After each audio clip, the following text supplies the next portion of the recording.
Hello everyone, welcome back to another Actions and Stuff update. This one kind of flew under my radar. This is Actions and Stuff 1.2.1.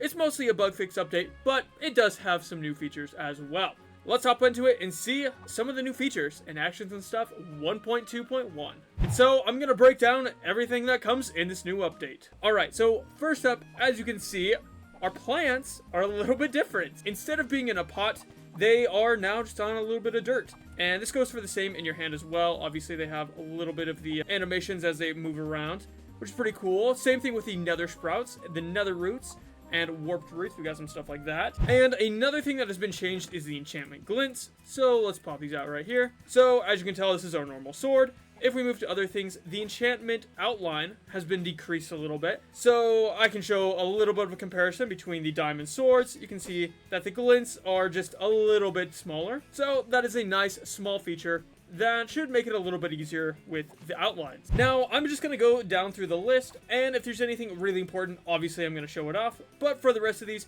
if it's small, I'll just skip past it. Added a new variant for the nether plants, as we showed earlier, and the next one is tweak the intensity of the enchantment glow and outline, particularly in the dark areas, as you can see right here. And some of the intensity of different items has also been changed. I don't know if this applies to these three, but I'm using them as an example. The next one is that the campfires and blaze powder will go out when you go underwater, like so. Obviously, they're turned off. The torches are also turned off, which I don't think is mentioned in the changelogs, which is kind of a fun feature as well. Obviously, this works in third person as well. That is just a small, simple thing. Oh, wait. It's still on fire in third person, but not in first person. Oops, I might have found a bug. But these other ones are off. Now, the next feature is that William, when you do the name tag on a warden, didn't work in vanilla, but now it does work in the vanilla experience. Just like that, he's chilling. He's a much happier guy. Apparently, there was some weird clipping with the ominous trial key, but now you can see that's fixed. And the enchanted golden apple has also been updated to give it that enchanted look. And the lodestone compass has also been updated with those outlines. Just like that, so it's a little bit different. Now, if we hop into the end, this one is a little different. Now, the water in the end has a little bit of a purple tint to it. Now, something I forgot to mention in my full review is that these have also been updated with a new animation and particles. Now, the next feature is that the snow golem has been updated as well. He now has a 3D stem on top of his head instead of a flat 2D one. It said that the shears were updated in the third person while you're running around, so it looks like those have also been fixed as well. Now, the next one has to do with the clock. It says that there was a little bit of an issue switching from day to nighttime when using commands. So, midnight, and we watch the clock work its magic, and it's pretty simple. So, next up is the ladders and iron bars. Their texture has been improved. This might be in the times 16 resolution. Now, the next one is that it says slime was added to the sides of pistons, so you can more easily tell which ones are slime. I don't think this one is for the vanilla experience, but it probably comes in the times 16 resolution as well. So as we pop into the times 16 resolution, the ladder and iron bars, they've probably been changed, and you'll probably see it a little better here. And the sticky pistons do have the green on the sides in the times 16 resolution, so you can see them just like that. Now, one of the next things that we have is if you get a name tag called Elmerelda. Holy cow, that is actually kind of difficult to say. If you put it on a witch, it should turn green, just like that. So if you want a green witch, all you gotta do is name tag it. Holy cow, it's so hard to see. How about you? How about you? No, come back, come back. I know you don't want to be green. There you go, green, just like that.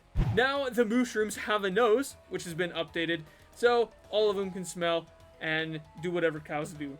No, we need a big one. Come on, there we go. We got a big one. So, it does say now that the skeleton horse has an animation underwater. Let's go under and... oh, there we go. It's swimming. And we touch down. There we go. It works just like you think it should under the water. I am under the water. Please help me. With the nice animations under the water as well. Now, next up are the bug fixes. Obviously, the big one is having the bow. It's back. You can actually see it now. That is one of the big ones. Another one is the husk that you can actually see him in vanilla. And when it becomes nighttime, hey, buddy. And when it becomes nighttime, their eyes will actually have the emissive textures. So that's all fixed in the vanilla experience. The next one is having the sheep actually be sheared and have the correct texture. And the villagers have been fixed in the times 32 texture as well. Bro, you're gonna get gotten. You're gonna get gotten. Here they come. And a random thing that I noticed is that this guy I don't think he's supposed to have this, but he's got like a cool copper thing, and that could be a fun feature for actions and stuff, maybe in a future update. Have a game hold some kind of copper thing occasionally, unless it's just bugged, and I don't know what it is. And a lot of these other ones are a lot more minor, and are things you may not even notice, but are pretty important. So I'll read through some of these, and you can look at any of the other ones that you want to see. Fix the pale moss block using the moss texture. Fix the dropper dispenser textures being switched. Fix shields not showing the banner textures. Fixed end crystal and nether star rotating in the offhand item arm when you have an item in your offhand. Fix chain from rapidly shaking in the paper doll UI. Fix broken looking enchantment glow in time 64 when used with RTX. Fix the spawn eggs Z-fighting with the player's hand on some skins. Fix an issue with the pig's rotation animation. Fix the block animation playing whilst holding a shield in the offhand. Fix an issue causing item glows to occasionally appear on glowing mobs' eyes when they are holding an enchanted item, such as a piglin holding an enchanted sword. Fix magma cube UV being broken in some modes. Fix the Vindicator's enchanted weapon glow being visible when their axes were hidden. Fix the clock from always showing noon when in the nether. Fixed items with glow being incorrectly rotated when riding a mount. Fix shears being incorrectly rotated in first person when riding a mount. And finally, fix the spyglass position when crouching. Whew! That was a lot of stuff. But now actions and stuff has been updated with some features I didn't even know existed. And that has been actions and stuff version 1.2.1. And if you want to see more add-ons or resource packs, check out the videos right here. Thanks for watching. Bye!